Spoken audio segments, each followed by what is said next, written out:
লন্ডনের বৈঠক, ফেব্রুয়ারি নির্বাচন নিয়ে সংশয়, প্রধান নির্বাচন কমিশনের বক্তব্য এবং সংবাদ সম্মেলনের ঘিরে রাজনৈতিক দ্বন্দ্ব এবং নির্বাচন নিয়ে যেসব দ্বন্দ্ব সবকিছু আজকের ভিডিওতে আলোচনা করব। তাই এই মুহূর্তে যারা ভিডিওটা দেখছেন একটি সাবস্ক্রাইব করে সম্পূর্ণ ভিডিওটা দেখতে থাকুন। আসসালামু আলাইকুম। লন্ডনের বৈঠক নিয়ে গত কয়েকদিন ধরে রাজনৈতিক অঙ্গনে চলছে তুমুল আলোচনা, সমালোচনা, সংশয়ের ঝড়।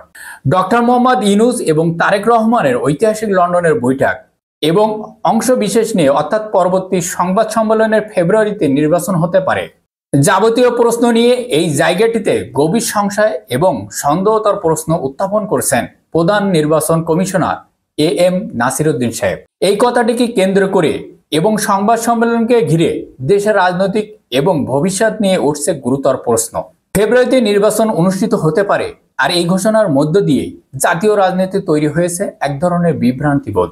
লন্ডনের বৈঠককে কেন্দ্র করে এবং নির্বাচনের ইস্যু মানুষের চোখে ধুলে দেওয়া হয়েছে এমন একটা ঘোষণার মাধ্যমে এইসব বিষয় অনেকখানি গোমর ফাঁস হয়ে গেছে ইতিমধ্যেই। প্রধান নির্বাচন কমিশনারের ঈদের প্রথমবারের মতন সাংবাদিকদের সামনে মুখোমুখি হলেন এবং সাংবাদিকদের প্রশ্ন জবাবে অর্থাৎ সাংবাদিকদের এমনটাই প্রশ্ন ছিল ফেব্রুয়ারিতে নির্বাচন ঘোষণা করবেন কিনা।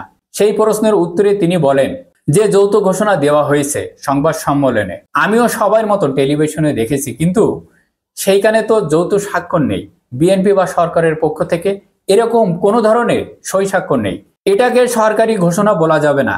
তিনি আরো বলেন ভোটের এখনো অন্তত 8 থেকে 10 মাস বাকি, আর এই মুহূর্তে নির্বাচনের নির্দিষ্ট তারিখ ঘোষণা করা সম্ভব নয়।